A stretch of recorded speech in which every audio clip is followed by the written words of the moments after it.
하나님 말씀 함께 보도록 하겠습니다.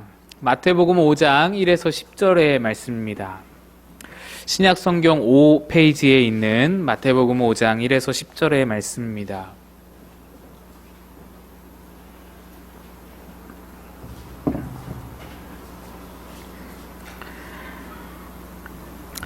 마태복음 5장 1에서 10절 말씀을 한 절씩 교독해서 읽도록 하겠습니다. 예수께서 무리를 보시고 산에 올라가 앉으시니 제자들이 나아온지라. 입을 열어 가르쳐 이르시되 심령이 가난한 자는 복이 있나니 천국이 그들의 것임이요. 애통하는 자는 복이 있나니 그들이 위로를 받을 것임이요. 온유한 자는 복이 있나니 그들이 땅을 기업으로 받을 것임이요. 의에 줄이고 목마른 자는 복이 있나니 그들이 배부를 것임이요. 긍휼히 여기는 자는 복이 있나니 그들이 긍휼히 여김을 받을 것임이요. 마음이 청결한 자는 복이 있나니 그들이 하나님을 볼 것임이요. 화평하게 하는 자는 복이 있나니 그들이 하나님의 아들이라 일컬음을 받을 것임이요. 의를 위하여 박해를 받은 자는 복이 있나니 천국이 그들의 것임이라. 아멘. 기도합니다. 하나님 아버지, 오늘도 우리를 주의 말씀 앞에 불러주시니 감사합니다. 자격 없고 부족한데 오늘도 말씀으로 우리에게 은혜 주시고자 하오니 주님께서 주시는 은혜 우리가 받아 누리게 하시고 말씀으로 생명과 힘과 위로를 삼아 한 주간도 힘있게 살아가는 우리들 되도록 함께하여 주옵소서. 전화한 자 감추시고 주의 은혜만 바라오며 예수님의 이름으로 기도합니다. 아멘. 한 어머니가 아들을 키우며 살고 있었습니다. 근데 이 아들은 어렸을 때 큰 병을 앓고 나서 한쪽 귀가 안 들렸고 워낙 몸이 허약하고 약해서 학교도 늦게 입학을 했습니다. 근데 그 학교는 교사가 한 명밖에 없어서 그 교사가 담임 선생님이자 교장인 아주 작은 학교였습니다. 이 아들은 몸이 약하고 어눌했지만 호기심과 탐구심이 워낙 왕성해서 질문이 많았습니다.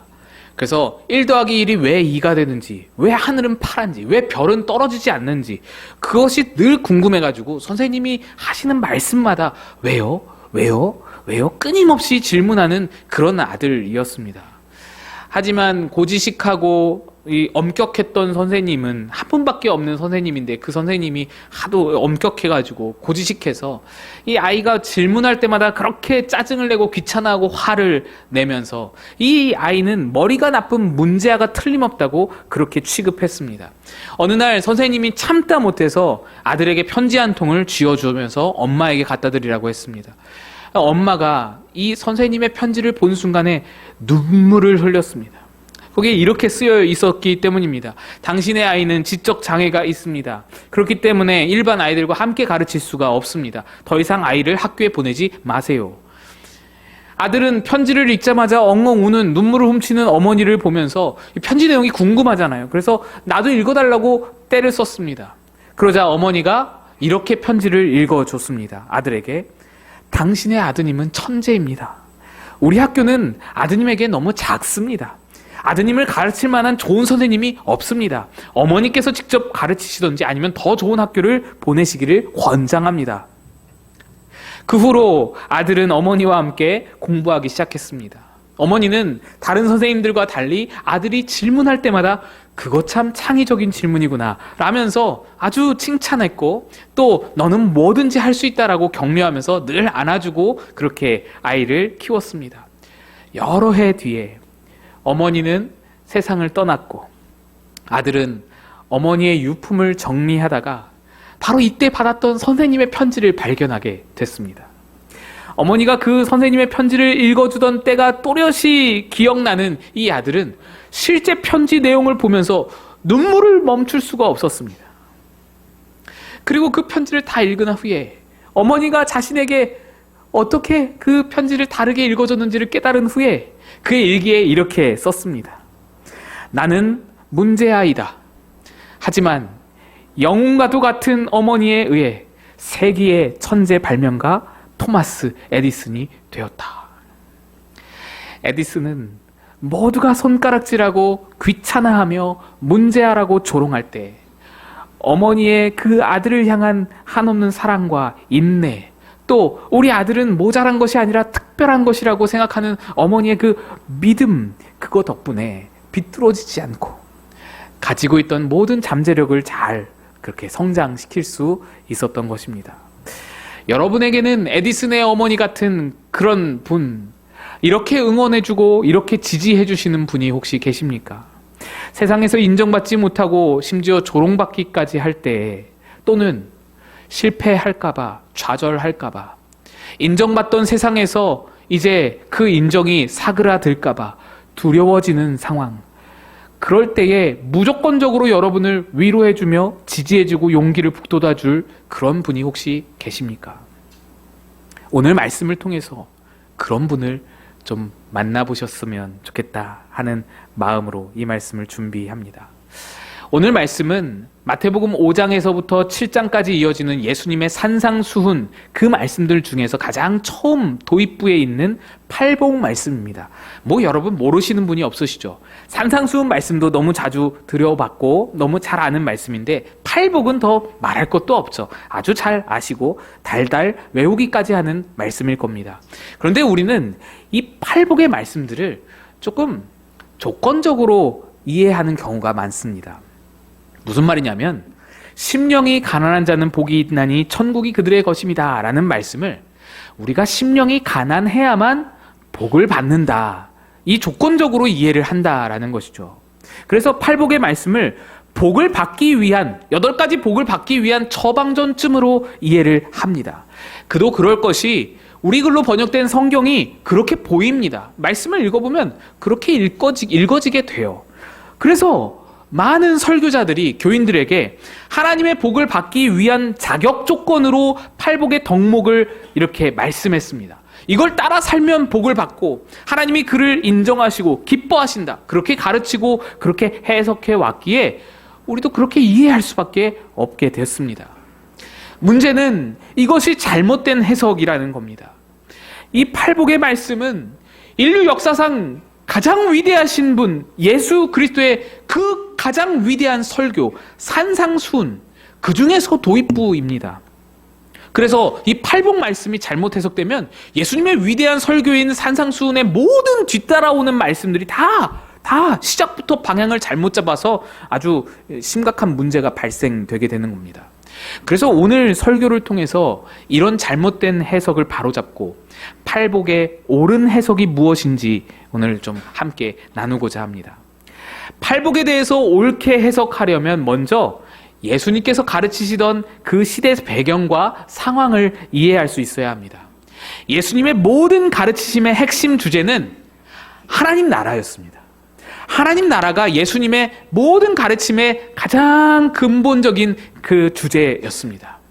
예수님이 살던 시대의 이스라엘 사람들은 하나님께서 언제쯤 이스라엘 왕국을 회복하실지, 하나님 나라가 언제쯤 임하게 되실지, 이거를 굉장히 고대하고 있었습니다. 그리고 여기서 하나님 나라라는 것은 당시 아주 까다로운 조건을 갖춘 사람만이 들어갈 수 있는, 누릴 수 있는 축복이라고 생각해 왔었습니다. 이 조건이라는 것이 이러했습니다. 오직 유대인 혈통일 것, 그리고 그 유대인 중에서도 오직 남자일 것, 그리고 유대인 남자이면서도 율법을 열심히 지키는 자일 것. 이 세 가지가 아주 굵직한 하나님 나라 입성의 조건이었습니다. 그래서 여자는 영혼도 없다고 말하는 사람들이 있었을 정도로 이 굉장히 아주 꽉 막힌 사고로 유대인 남자 율법, 요거 세 가지로 천국의 조건을 삼았습니다. 그래서 이로부터 파생된 다른 격가지 조건들이 또 있는데, 신체적으로 온전하고 건강한 사람일 것과 부유한 사람일 것. 아니, 이런 생각이 드는 것이죠, 우리에게는. 아니, 좀 사람이 병들 수도 있고, 아니, 좀 사람이 가난할 수도 있는 거지, 좀 실패할 수도 있는 것이지.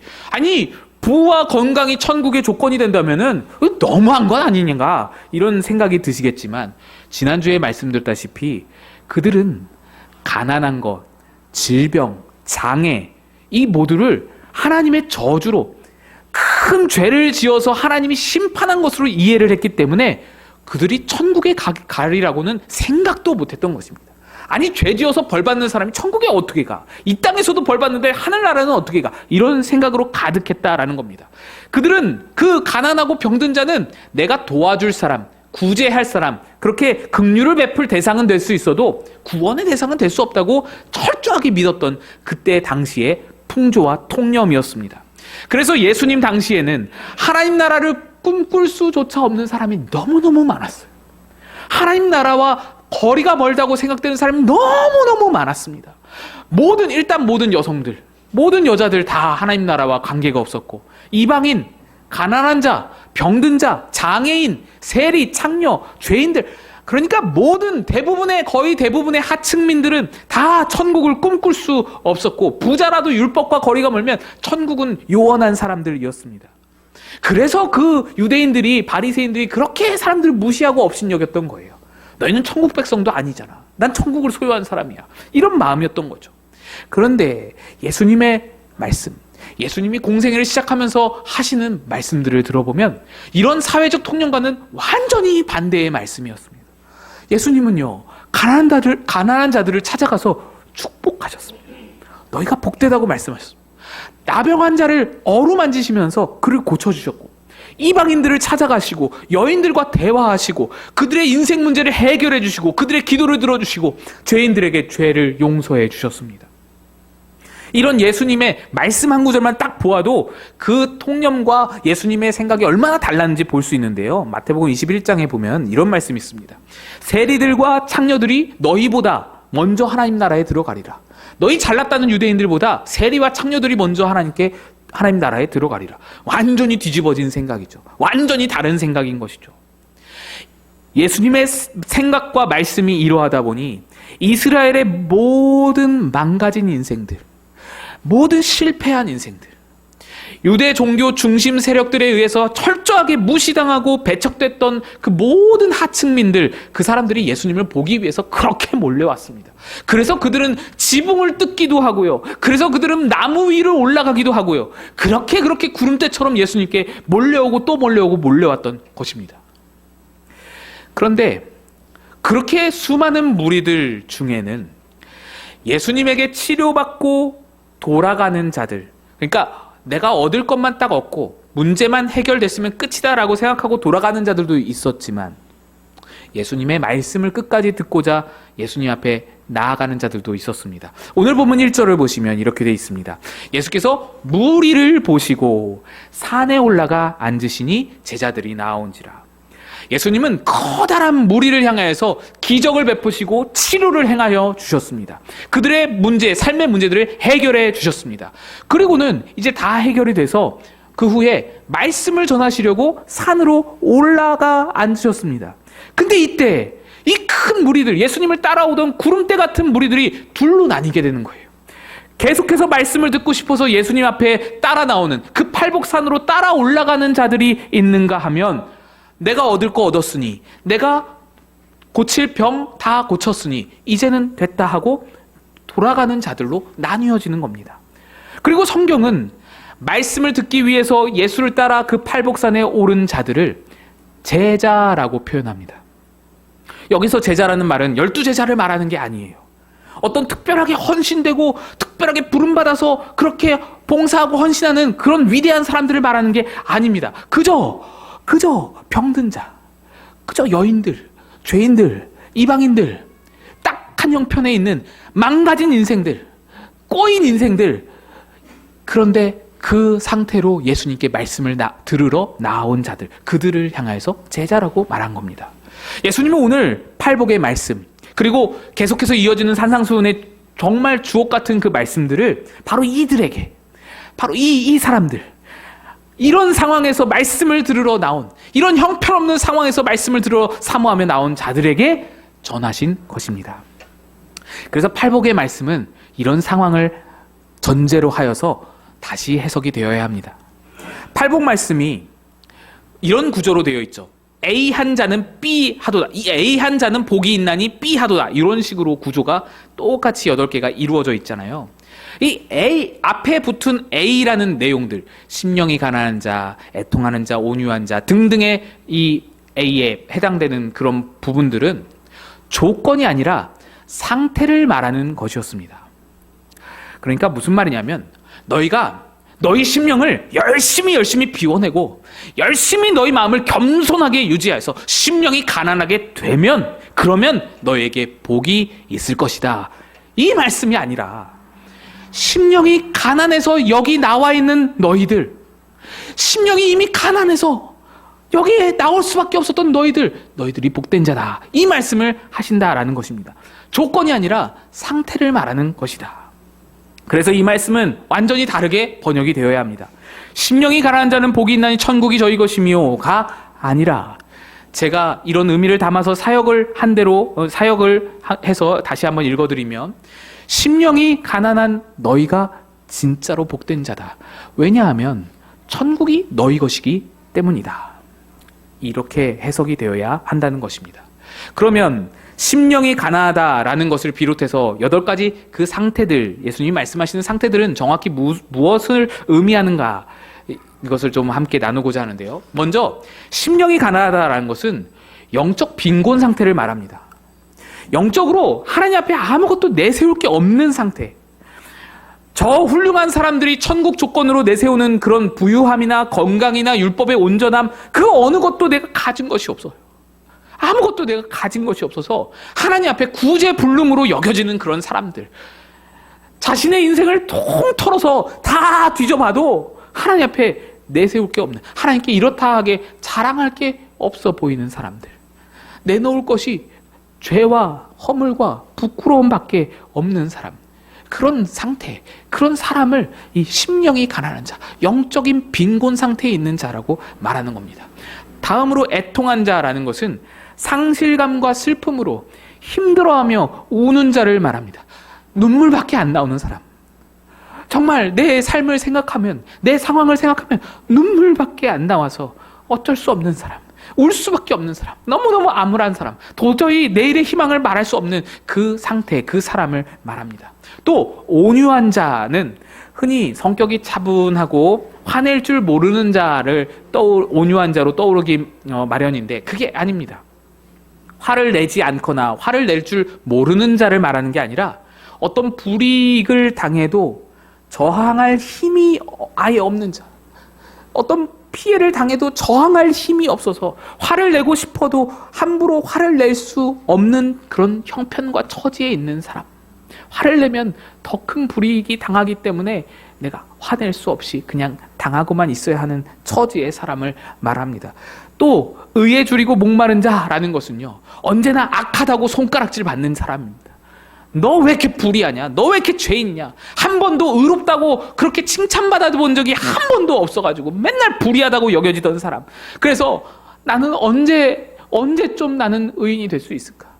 나는 언제쯤 이 죄인의 이 모든 굴레를 벗을 수가 있을까? 나도 의인 되고 싶은데, 나도 칭찬받고 싶은데, 나도 하나님의 축복을, 의인의 축복을 좀 받고 싶은데, 나는 언제나 그렇게 의롭다 여기심을 받을 수 있을까? 그래서 의에 줄이고 목마른 사람입니다. 긍휼히 여기는 자는 단순히 착한 사람을 생각하기 쉽지만 이 또한 그런 게 아닙니다.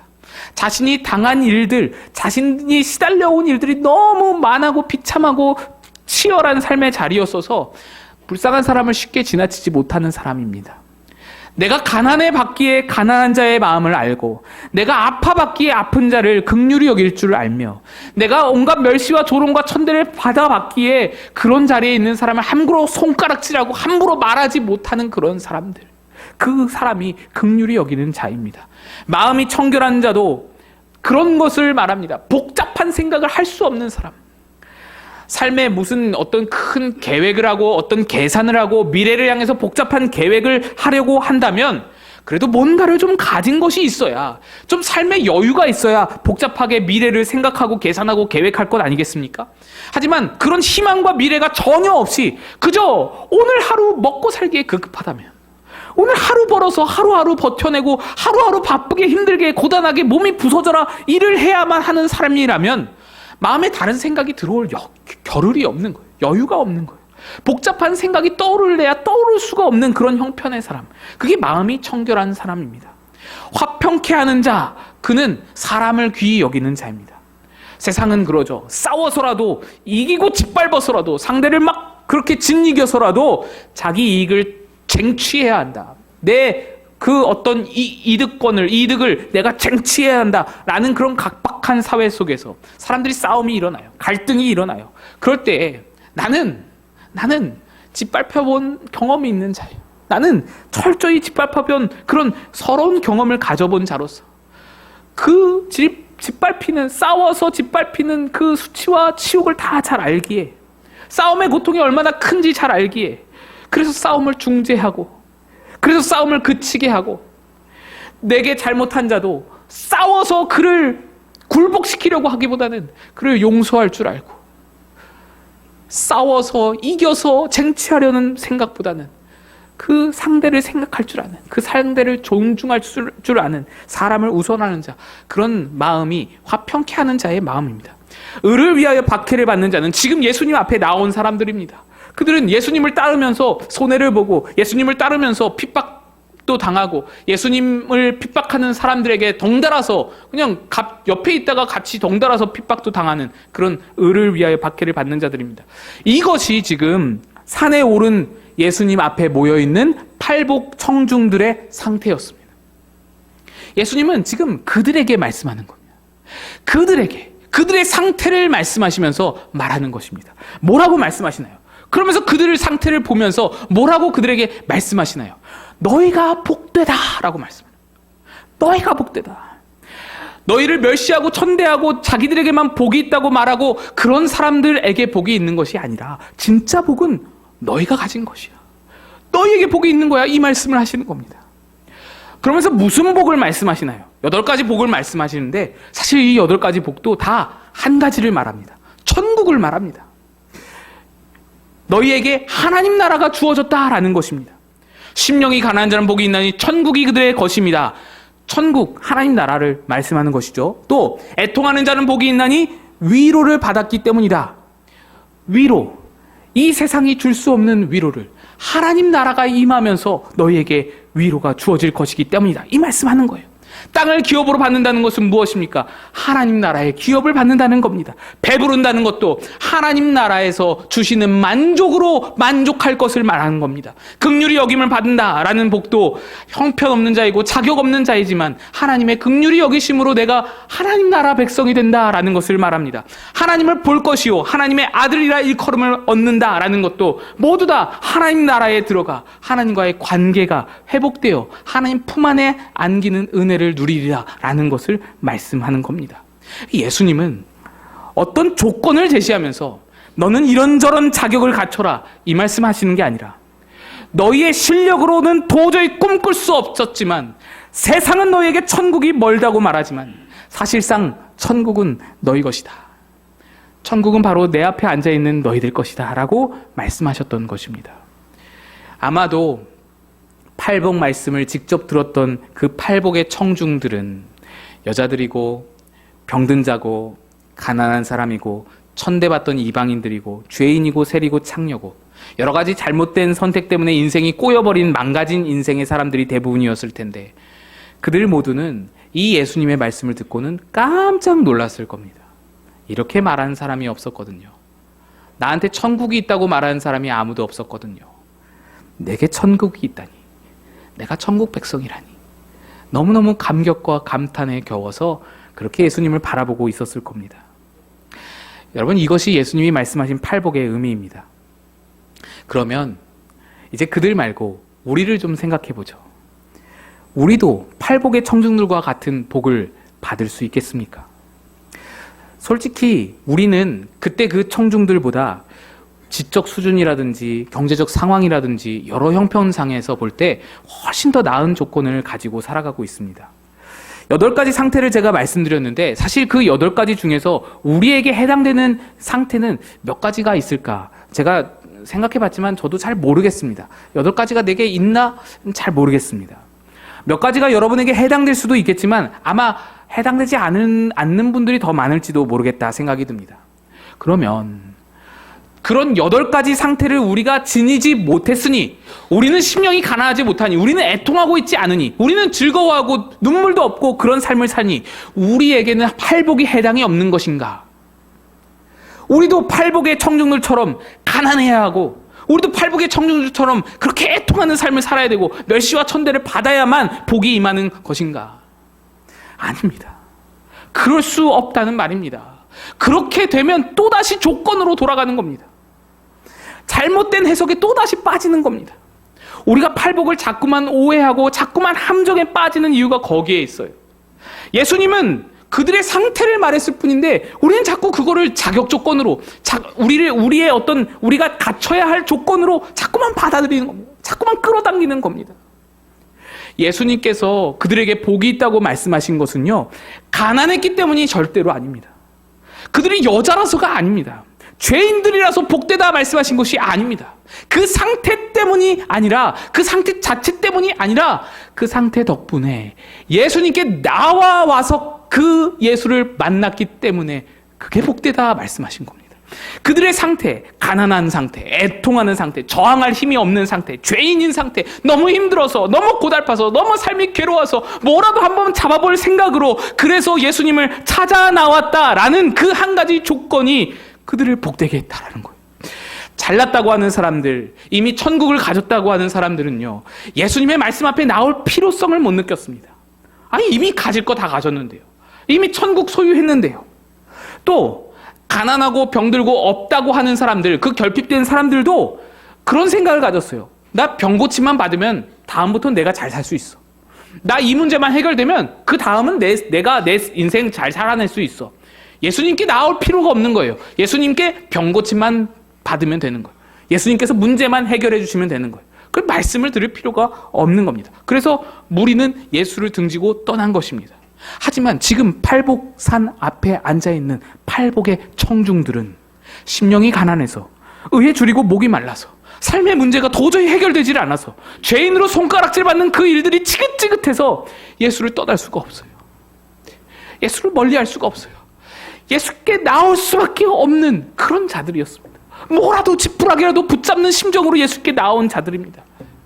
예수님은요, 어떤 이유, 어떤 상태였던지 예수를 붙들고 예수께 나온 바로 그 사람들, 그들에게 너 복되다, 너가 참 복된 거야, 너가 진짜 복을 가진 거야 라고 말씀하신 것입니다. 사실 예수님이 말씀하신 천국이라는 복, 천국이 너희 것입니다, 위로를 받을 것이다, 하나님의 아들이다, 하늘을 볼 것이다, 이 모든 말씀은요, 예수님 자신을 가리켜 하신 말씀입니다. 예수님이 아니면 천국으로 나아갈 자가 없지 않습니까? 그걸 다시 바꿔 말하면 너희는 심령이 가난해서, 애통해서, 온유해서 내게 나아왔기에, 예수께 나아왔기에 예수를 얻은 자 되었고 그것이 바로 너희의 복이다 라고 말씀하신 것입니다. 나를 얻었기에 너희가 복되다. 그래서 팔복 말씀은요, 우리에게도 충분히 적용될 수 있습니다. 오늘 이 예배의 자리에 나온 여러분에게도 완벽하게 적용될 수 있는 것입니다. 당시의 청중들의 그 8가지 상태를 여러분이 똑같이 지니지 못하더라도 괜찮습니다.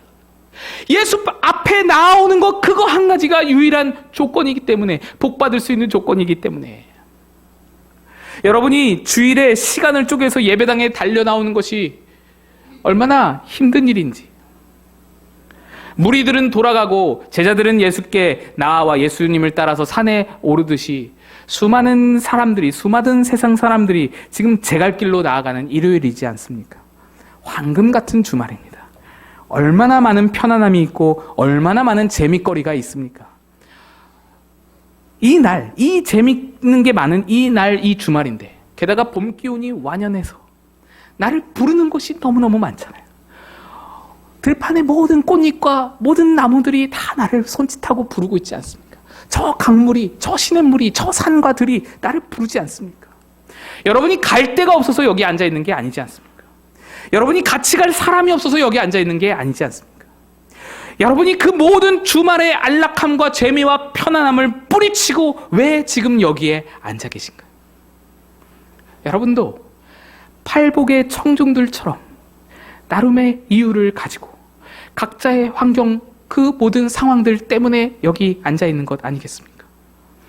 각자의 삶의 문제로 너무 힘들어서, 너무 고달파서, 너무 괴로워서, 여러 가지 질병이 도무지 낫지를 않아서, 내게 지워진 인생의 짐이 너무 고되고 힘들어서, 자녀들에 대해서 걱정하는 날들이 매일 매일매일 쌓여서 날마다 잠이 오지를 않아서 부모 부양에 대한 부담이 너무 은근히 나를 짓눌러서 어디로 가야 할지 앞길이 보이지 않아서 너무 답답해서 극심한 경기 침체와 환율 상승으로 정말 앞이 캄캄하고 절망의 구름이 드리워진 것 같아서 그래서 예수님께 도움을 좀 얻고자 예수님께 힘을 좀 얻고자 오늘도 좀 말씀으로 좀 어떻게 좀 위로를 받아볼까?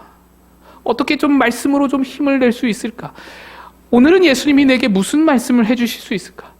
갈망하며 고대하며 그렇게 사모하며 예수님이 계신 팔복산 앞에 올라오신 여러분들이기 때문에 세상 사람들 다 산으로 놀러 갈 때에 그래도 말씀을 받아야 내가 살지라는 생각으로 나온 여러분들이기 때문에 팔복의 복은 바로 여러분의 말씀이고 여러분의 복인 것입니다. 예수님이 바로 여러분들에게 말씀하는 거예요. 바로 여러분들에게 너 참 복되다. 너 복 있는 거야. 너 복을 가진 사람이야. 너가 바로 예수라는 천국을 소유한 자다. 세상 사람들은 너를 향해서 그렇게 말하지. 너 참 복도 없다. 너 지질이 복도 없구나. 그런 말을 듣더라도 아니야. 예수님은 말씀하는 거야. 아니야. 너가 가장 복된 자야. 너가 가장 복된 자야. 선포하시는 겁니다. 예수님은요, 여러분에게 좀 잘 좀 해봐라. 좀 똑바로 살아. 그래야 복 받지. 그래야 내가 복을 주지. 그런 말씀하시는 게 아니라는 거예요. 이미 너희들은 세상이 줄 수 없는, 세상이 도무지 헤아릴 수도 없는 그 위대하고 놀라운 예수라는 천국을 가진 자야. 넌 이미 복이 넘치는 자야. 너 그걸 알아야 돼. 너 그거 잊지 말아야 돼. 너에게 이미 복이 넘치고 있어. 그러니 위축되지 말고 살자. 그러니 넘어지지 말고 살자. 쓰러지지 말고 살자. 넌 이미 복을 가진 자로 당당하게 살자. 내가 너희를 위로한다. 내가 너희 안에서 너를 격려하고 너를 계속해서 끊임없이 위로한다. 내게 나와 나를 바라는 너희는 참으로 복되다. 이 말씀을 하시는 겁니다. 여러분, 이거는요, 제가 여러분을 위로하고자 하는 설교가 아닙니다. 어떤 감동 주고자 하는 말이 아니에요. 저는 예수님 마음을 전하는 거예요. 예수님 말씀을 말하는 겁니다. 위로는 제가 아니라 예수님이 여러분에게 친히 하시는 거예요. 예수님은 팔복산 앞에 나온 그 팔복의 청중들, 그들을 끝까지 책임지셨습니다. 바로 여러분. 오늘도 치열한 여러분의 삶의 자리들, 그 전쟁 같은 삶의 순간들 속에서 절대로 여러분을 놓지 않고 함께 하시면서 어떻게든 여러분을 천국으로 이끌어 가시는 예수님이라는 말입니다. 그 어려운 자리에 여러분을 홀로 내버려 두지 않고 그 안에서 함께 붙들고 싸우면서 끊임없이 너 참 복되다. 너 참 복되다. 말씀하시면서 위로하시는 예수님이라는 겁니다.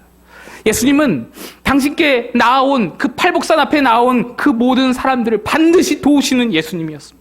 어려운 문제, 막막한 문제, 답답한 문제도 주님과 함께 걸어가다 보면 어느 순간 길이 보이고 어느 순간 문이 열리고 또 나도 모르게 문제가 더 이상 문제가 아닌 것이 되고 주님과 함께 문제를 뛰어넘는 여러분 자신을 보게 되는 것입니다. 오늘 예수님께 나온 여러분이 복된 자인 줄 믿으시기를 축복합니다.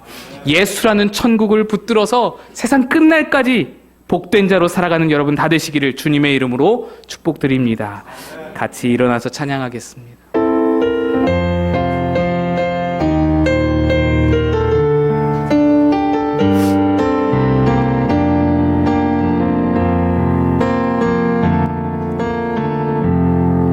수많은 무리들 줄지어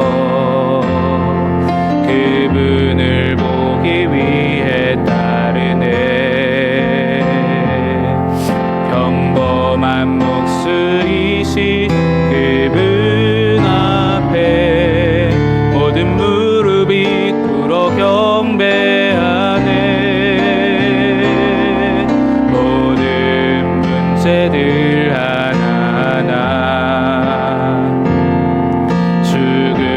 죽음까지도 힘을 잃고 생명의 근원 되신 예수 이름 앞에 권세들 굴복하네. 예수 이름 높이세. 능력의 그 이름 예수 이름 높이세. 구원의 그 이름 예수 이름을 미루는 자. 예수 이름을 믿는 자. 예수 이름 앞에 나오는 자 복이 있도다. 예수 이름 높이세. 예수 이름 높이세. 능력의 그 이름 예수 이름 높이세. 구원의 그 이름 예수 이름을 부르는 자. 예수 이름을 믿는 자. 예수 이름 앞에 나오는 자 복이 있도다.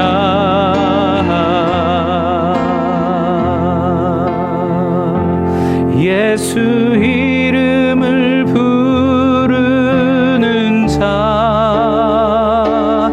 예수